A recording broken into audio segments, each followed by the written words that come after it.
On the outset, supremely difficult video games seem to defy the normal logic behind motivation, instead of being off-putting games that are super hard and exhibit their own unique reward.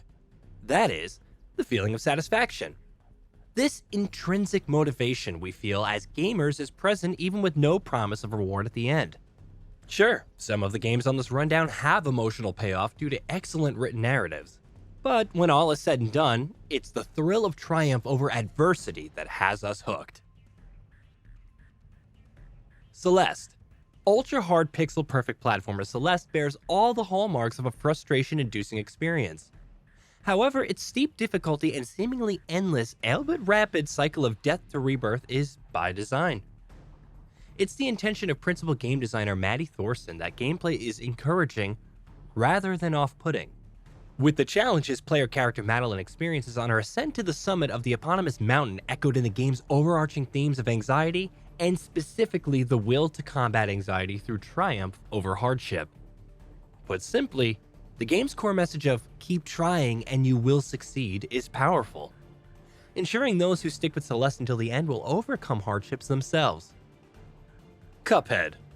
Beneath Cuphead's charmingly surreal, Fleischer-esque art style lies a tough-as-nails boss battler, with reliance on pattern recognition and muscle memory pushed to exhaustion being the key to wiping out Inkwell Isle's cast of colorful opponents. Despite the bosses taunting you whilst endlessly absorbing Cuphead's finger bullets, the urge to rage quit should never be overbearing. It's firm, but fair, and the boss's defeat will be through grit and determination rather than luck. Hades. The hack-and-slash action throughout Hades' underworld dungeons in command of immortal Prince Zagreus is consistently thrilling. Supergiant Games' seamless melding of mythological storytelling and fast-paced combat is enjoyable for sure, but as with all roguelikes, permadeath can be a source of endless frustration. Crashing back into Hades' great hallway after tirelessly battling upwards through the voids of hell is soul-crushing. Mustering the resolve to start again, albeit with upgraded abilities after each run, takes effort. When you do eventually reach the mortal realm and the emotional payoff at the culmination of Zagreus' journey, well, it's totally worth the struggle. Thumper.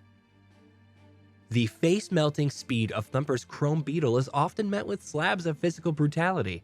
Perfect braces and jumps against curved walls and obstacles in time to pulsating soundtrack takes needle-sharp precision and a whole lot of perseverance.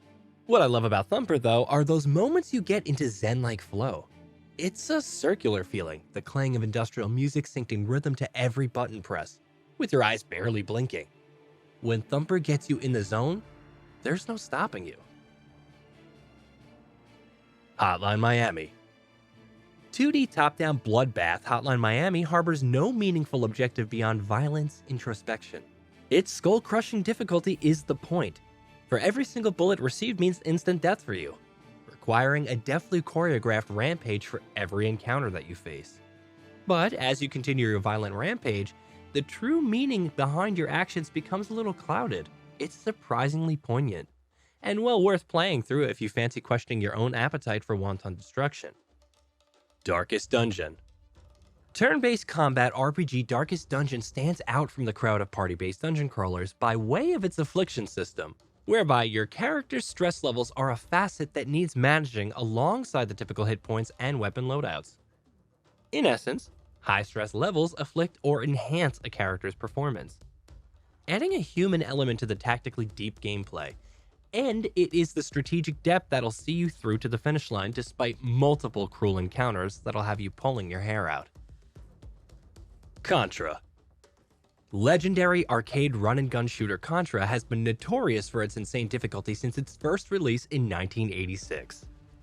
Each Contra release offers up opportunity to blast away anything that moves, but completing Contra's levels and defeating its humongous bosses is wholly satisfying.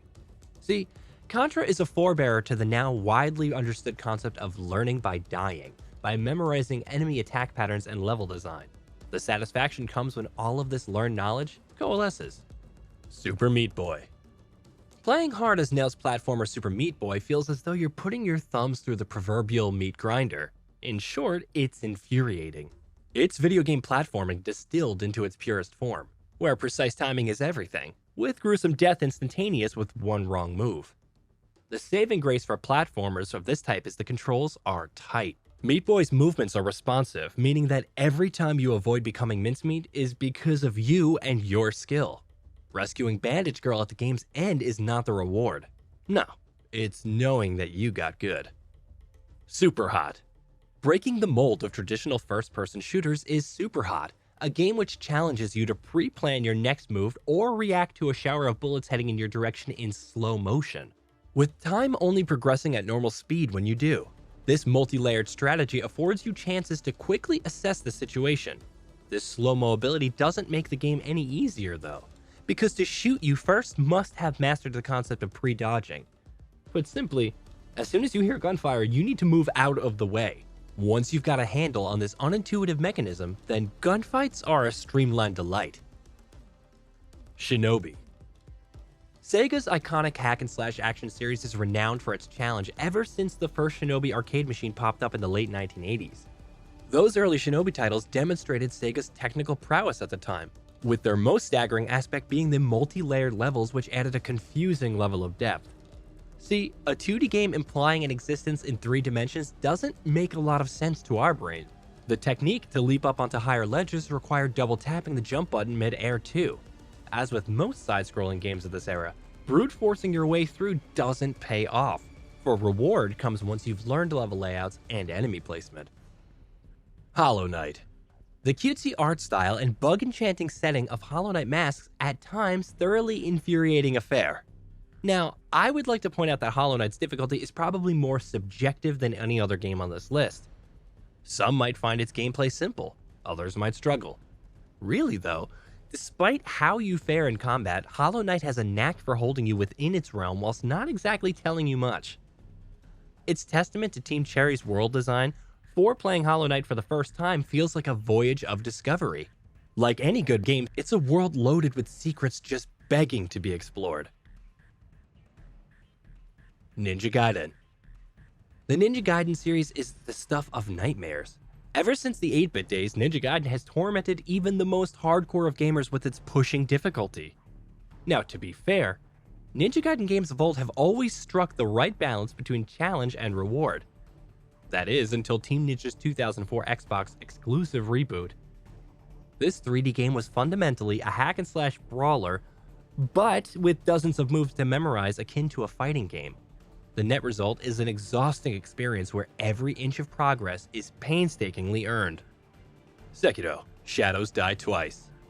Every Soulsborne game earns the right to sit within this rundown.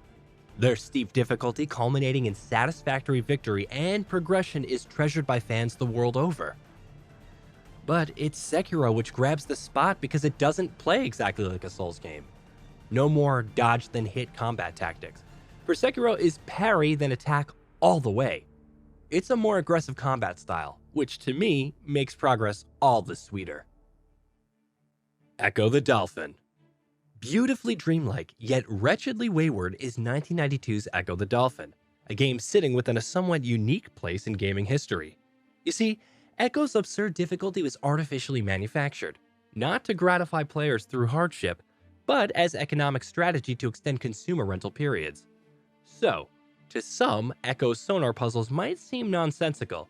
However, I would counter this by reminding players that ECCO himself is a time-traveling dolphin on a mission to retrieve his family that have been abducted by aliens. It's also wonderfully psychedelic that once you know the secrets to its opaque puzzles, then blasting ECCO the Dolphin's subaquatic vistas is a joyous breeze. Did you know that we at GamingBolt upload new videos every day? Stick around, drop a like, subscribe, and let us know what kind of content you'd like to see in the future with a comment below.